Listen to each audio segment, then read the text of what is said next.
आज आज की वीडियो में हम महासागरीय जल के घनत्व को डिस्कस करेंगे। क्या होता है महासागरीय घनत्व? महासागरीय घनत्व को डिफाइन करें तो क्या होता है?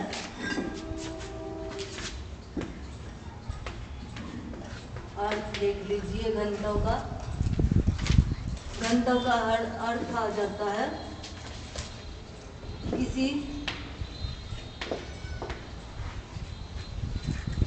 भी तत्व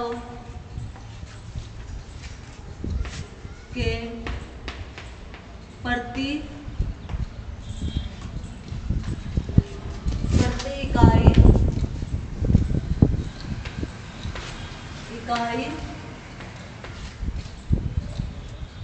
आयतन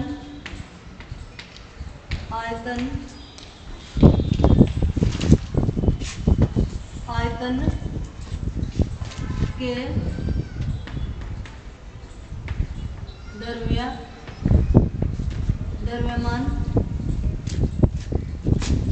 द्रव्यमान को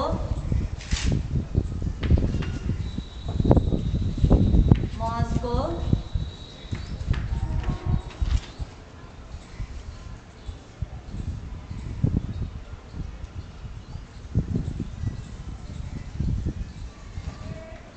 मास की मात्रा को क्या कहा जाता है?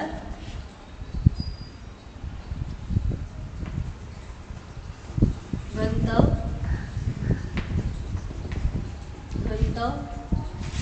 का नाम दिया जाता है। क्या होता है घनत्व? किसी पदार्थ की प्रति इकाई आयतन में विद्यमान द्रव्यमान या मास की मात्रा को घनत्व का नाम दे दिया जाता है। और महासागरीय घनत्व में बात करें, महासागरीय घनत्व में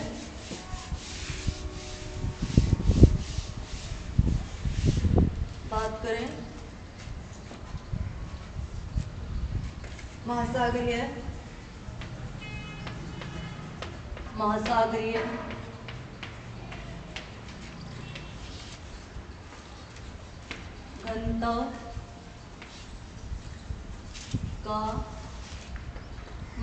घनत्व का मापन किसके द्वारा किया जाता है?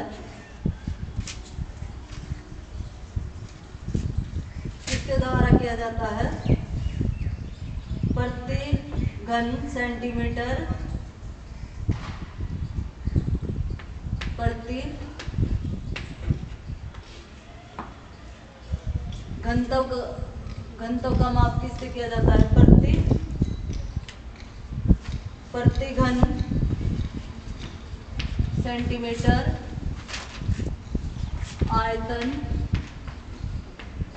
आयतन में विद्यमान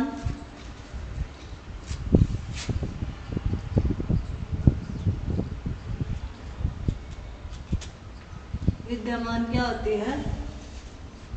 द्रव्यमान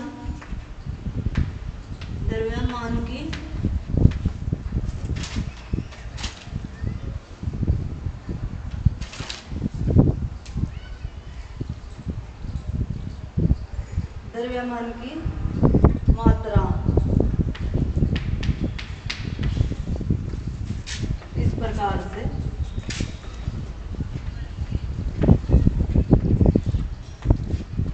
मापा जाता है।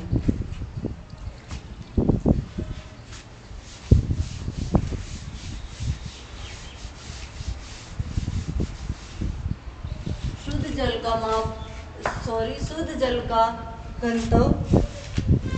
जल का घनत्व सर्वाधिक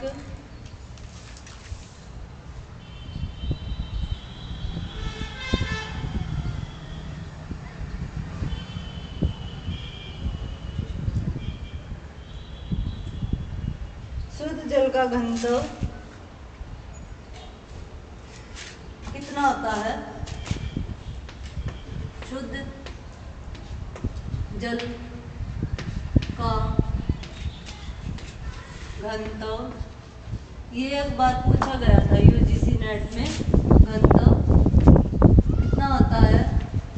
1.00 इस प्रकार से ग्राम प्रति सेंटीमीटर, इस प्रकार से होता है शुद्ध जल का घनत्व।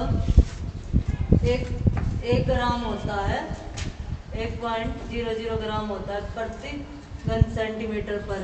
और ये कितने तापमान पर होता है? कितने तापमान पर?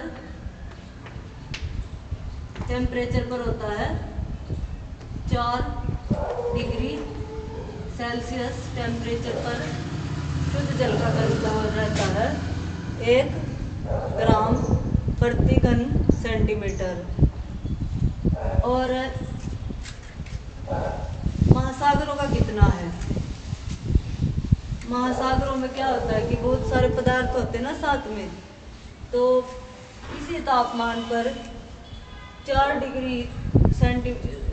डिग्री सेल्सियस तापमान पर ही महासागरों का घनत्व हो जाता है। कितना हो जाता है महासागरों का वास्तविक घनत्व?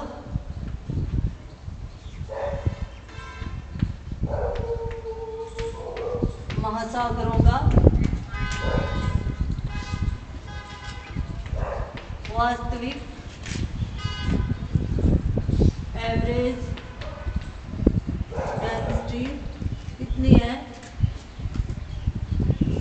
1.02677 ग्राम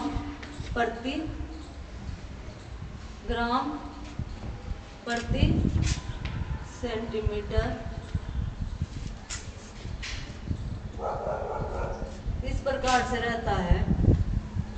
ये वास्तविक है, क्योंकि महासागरों में क्या होता है कि महासागरों का जल शुद्ध नहीं होता, उसमें बहुत सारे पदार्थ मिले होते हैं, नमक इत्यादि के पदार्थ मिले होते हैं। तो उसका क्या है घनत्व? शुद्ध जल से अत्यधिक रहता है महासागरों का घनत्व। और कितने तापमान पर? तापमान वही रहता है 4 डिग्री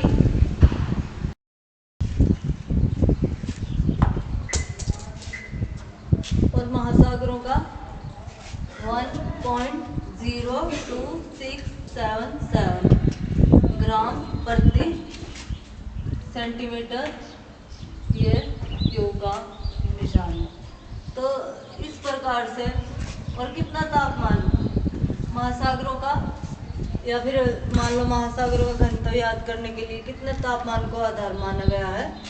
4 डिग्री सेल्सियस तापमान। इस प्रकार से इसी तापमान पर शुद्ध जल को लेते हैं तब भी हम इतना ही तापमान मानते हैं, और जब हम महासागरों का लेते हैं तब भी इतना ही तापमान मानते हैं 4 डिग्री। कभी कभी ये भी क्वेश्चन आ जाता कि महासागरों का जो है शुद्ध जल का ही लगा लो कि आपको लेना है, आपको घनत्व ज्ञात करने के लिए कितने टेम्परेचर की आवश्यकता पड़ी? 4 डिग्री सेल्सियस। तो इसी को आधार मान के घनत्व ज्ञात किया गया है। और आगे हम बात करें इसी में शुद्ध जल के घनत्व से महासागरों का घनत्व कितना है? शुद्ध जल से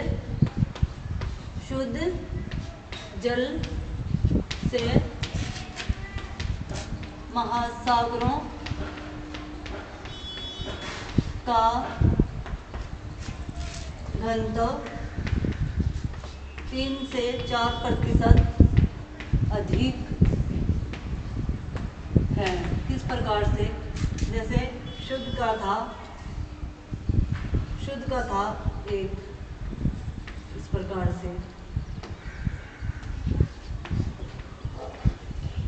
और महासागरों का था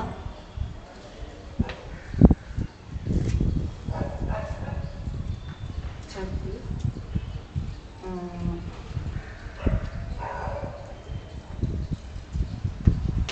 ये तो ये अधिक हुआ ना, कितना अधिक हुआ, 3 से 4% अधिक हुआ शुद्ध वाले इससे। तो इस प्रकार से महासागर का अधिक रहता है।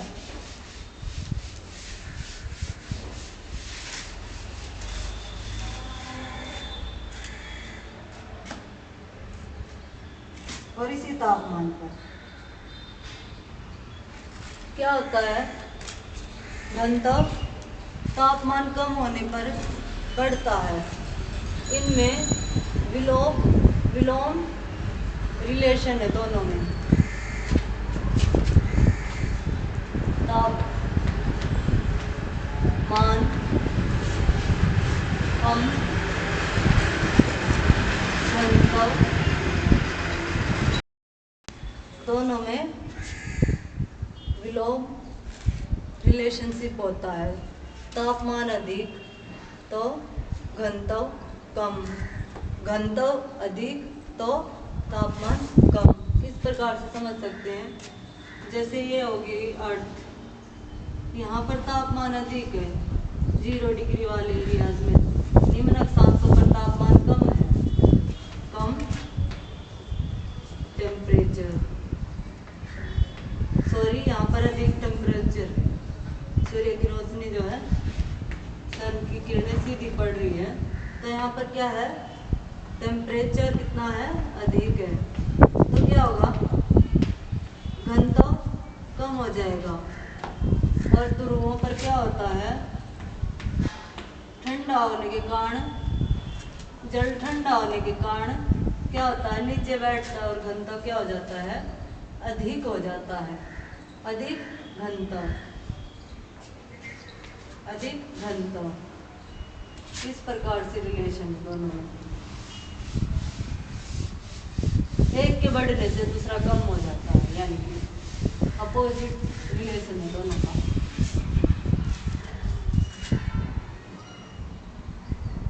और हम बात करें पूरे पृथ्वी पर जितने भी महासागर हैं सभी को देखते हुए हम बात करें कि ये तो थी बात एवरेज की, एवरेज घनत्व की बात हमने की है। और सर्वाधिक घनत्व कब होता है, सर्वाधिक घनत्व कब होता है, सर्वाधिक घनत्व कब होता है, जब तापमान कितना होता है, माइनस, सर्वाधिक घनत्व कब होता है, जब कितना होता है तापमान, टेम्परेचर कितना हो जाता है, माइनस में चला जाता है, -1.3 डिग्री सेल्सियस। जब इतना तापमान चला जाए, एवरेज की बात की थी हमने, 4 डिग्री सेल्सियस पे बात कर रहे थे। शुद्ध जल को भी हम ज्ञात कर रहे थे, तो शुद्ध जल के घनत्व को भी हम 4 डिग्री सेल्सियस तापमान को आधार मान के ज्ञात कर रहे थे। लेकिन हम सर्वाधिक की बात करें पूरे विश्व में, सर्वाधिक अधिकता की बात करें तो अधिक घनत्व कब होगा, जब तापमान अत्यधिक लो चला जाएगा, माइनस में चला जाएगा। अगर कुछ भी याद ना आए तो हम ये मान सकते हैं कि माइनस में चला गया है अब। और आगे आगे ऐसी कंडीशन आएंगी, जैसे हम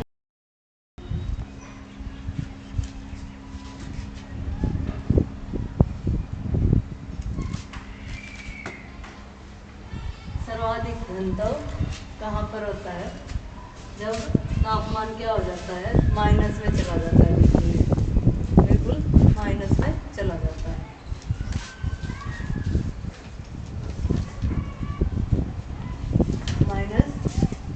-1.3 सेल्सियस तक चला जाता है तापमान। और ये तो थी बात कि कहाँ पर अधिक होता है, कहाँ जैसे कम, और शुद्ध जल का भी हमने बताया। अभी हम देखते हैं घनत्व के नियंत्रण कारक, घनत्व को प्रभावित करने वाले कारक कौन कौन से हैं?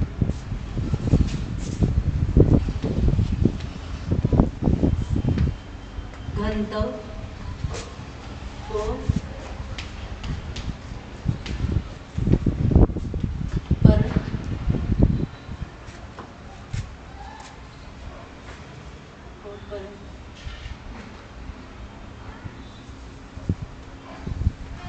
प्रभावित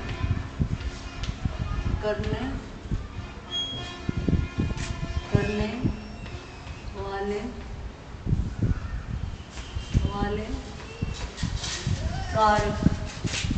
कारक बताने हैं हमें।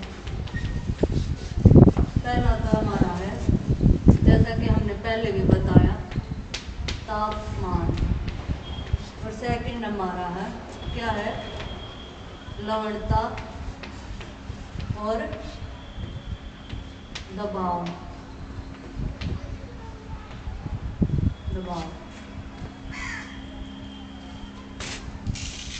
किस प्रकार से प्रभावित करते हैं देख लीजिए। तापमान कैसे प्रभावित करता है? तापीय प्रसार के दौरान।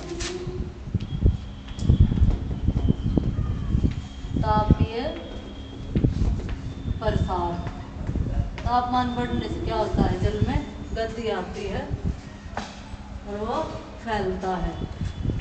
जबकि ठंडा जल क्या होता है? ठंडा जल सिकुड़ता है और नीचे की ओर उसकी दबाव होता है, नीचे की ओर जाना शुरू हो जाता है। लंबवत प्रसार से लंबवत और क्षैतिज गति आ जाती है। प्रसार और सिकुड़न से क्या हो जाती है? क्षैतिज में क्या होता है कि ठंडे क्षेत्रों से गर्म क्षेत्रों की ओर आना शुरू कर देता है जल। और लंबवत गति में क्या होती है? नीचे की ओर जाना शुरू कर देता है, या नीचे से ऊपर की ओर आना शुरू कर देता है जल महासागरों में। और लवण का किस प्रकार?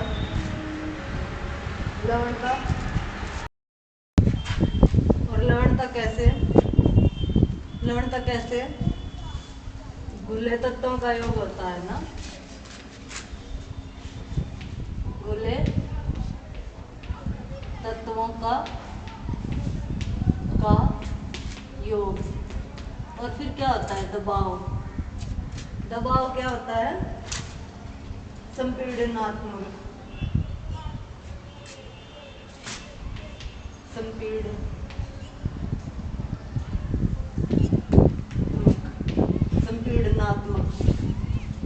दबाव बढ़ने से क्या हो जाता है?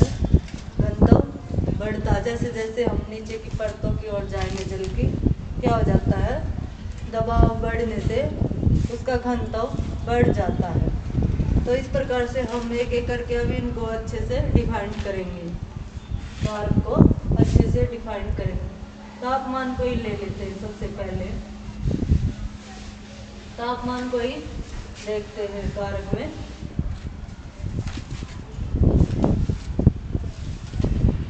तापमान तथा घनत्व में विलोम, जैसा कि हमने पहले भी बात की थी, दोनों में क्या है?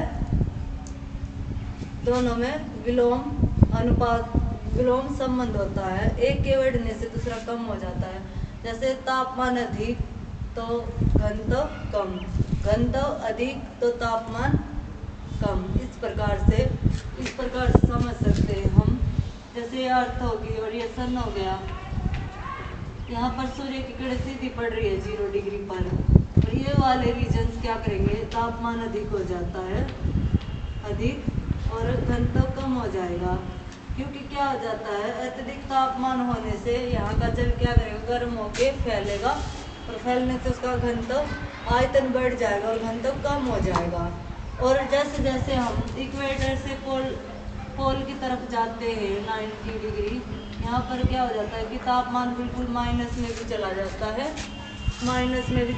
ध्रुवों की ओर। तो इस वजह से क्या होता है कि अत्यधिक ठंड के कारण क्या हो जाता है? तापमान तो माइनस तक चला गया और घनत्व क्या हो गया?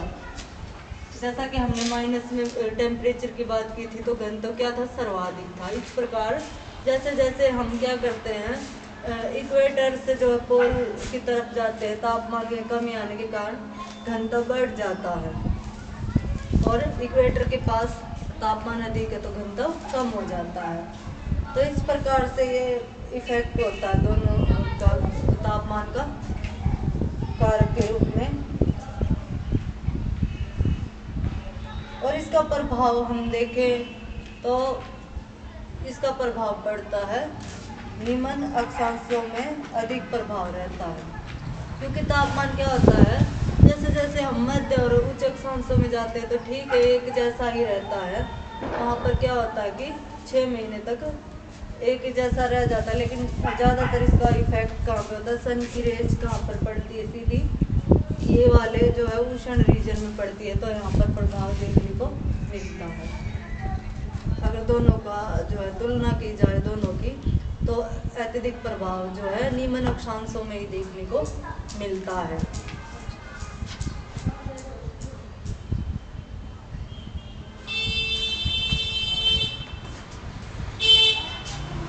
हिमांक के नीचे सागरीय जल का घनत्व अधिक नहीं बढ़ सकता। हिमांक पॉइंट कितना होता है, जैसे 0 डिग्री पर आ जाते हैं ना हम, हिमांक पॉइंट आ जाता है ना, फ्रीजिंग पॉइंट 0 से नीचे फ्रीजिंग पॉइंट आ जाता है हिमांक। हिमांक ये बोल रहा कि हिमांक से नीचे क्या होता है कि अत्यधिक प्रभाव नहीं पड़ सकता। क्यों? क्योंकि बर्फ जम जाती है, क्योंकि बर्फ जम जाती है और क्या होता है कि जल के तत्व जो है अलग अलग हो जाते हैं, और इसी वजह से क्या होता है जल में बर्फ जो है तैरती रहती है, बर्फ के टुकड़े तैरते रहते हैं, इसी वजह से होता है वो। इसमें कहा गया कि जैसे ठीक है भाई, हम मान ही रहे हैं कि हाँ तापमान कम हो रहा है तो घनत्व बढ़ रहा है, लेकिन इसका प्रभाव हिमांक से नीचे वाले तापमान पर आप नहीं देख सकते। कारण इसका बताया है बर्फ का जमना। बर्फ के जमने से क्या होता है, बर्फ के टुकड़ों में क्या हो जाता है, जल के अणु अलग अलग रहते हैं, तो वो क्या करते हैं, बर्फ जो है जल में तैरती हुई दिखाई देती है, इसी वजह से।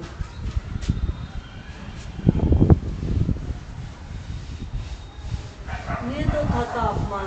अभी हम अगले पॉइंट की बात करें, कारक में नियंत्रित करने वाले कारक में लवणता आ जाता है हमारा।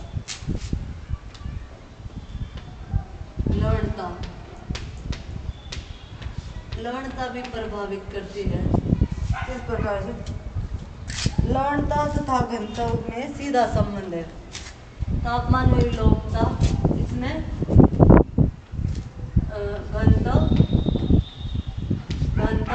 तथा लवणता में कैसा रिलेशन है, सीधा। यानी कि जब एक बढ़ता है तो दूसरा भी बढ़ता है। अगर लवणता बढ़ती है, जल का खारापन बढ़ता है, तो घनत्व बढ़ता है, क्योंकि उसमें क्या हो जाता है, लवणता अत्यधिक होने से जल क्या हो जाता है, बोझिला हो जाता है, वो उसका वेट बढ़ जाता है। इसी वजह से क्या होता है, वो नीचे की तरफ बैठता है और उसका घनत्व भी बढ़ जाता है। और कम लवणीय जल क्या होता है, हल्का होता है, जिससे वो फैलता है, इस प्रकार से।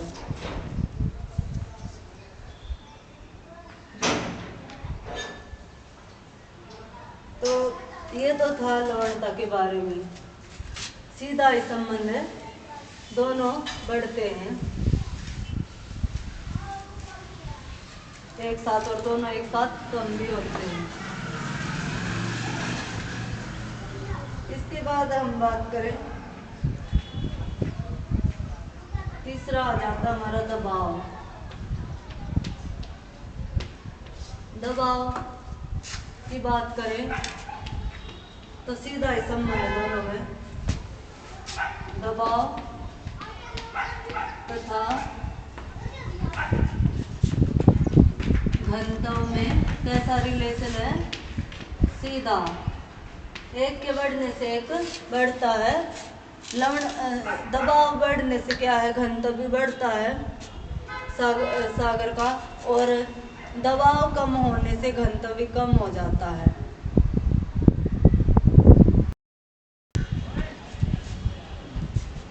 इस प्रकार से दबाव तथा घनत्व में सीधा संबंध है।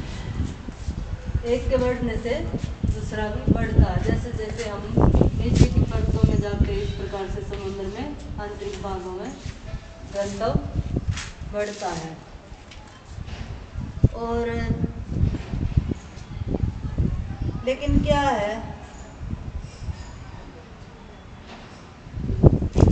इस प्रकार का प्रभाव जो है जल में नगण्य होता है, कम होता है, क्योंकि पवन की तरह क्या होता है, संपीड़न का प्रभाव इस पे कम ही रहता है।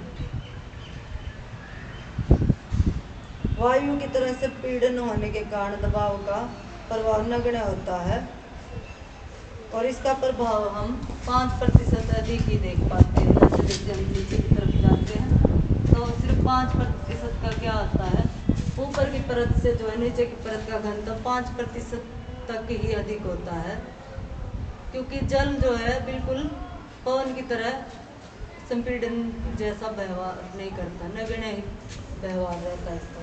तो तीनों का हम देखें, तापमान और लवणता और दबाव, तीनों का घनत्व पर प्रभाव रहता है। लेकिन किसका कहाँ पर कितना प्रभाव रहेगा ये कहना थोड़ा मुश्किल हो जाता है। और जो है मेनली तो टेम्परेचर को ही माना गया है, लेकिन आपस में इनका कभी किसी का प्रभाव अत्यधिक हो जाता है, उनका किसी जगह पे, किसी जो सागर में किसी का प्रभाव अधिक देखने को मिलता है। तो ये तो थे कारक। अगली वीडियो में हम इसके जो है लंबवत सतह परतों की बात करेंगे। लंबवत जो है, क्योंकि जल क्या है 3D शेप में होते हैं महासागर, तो उनकी जो गहराई के हिसाब से भी हम परतों को पढ़ते आ रहे हैं अभी तक के। तो इसमें भी हम देखते हैं अगली वीडियो में कि किस प्रकार से जो है 3 परतें हैं। Thank you.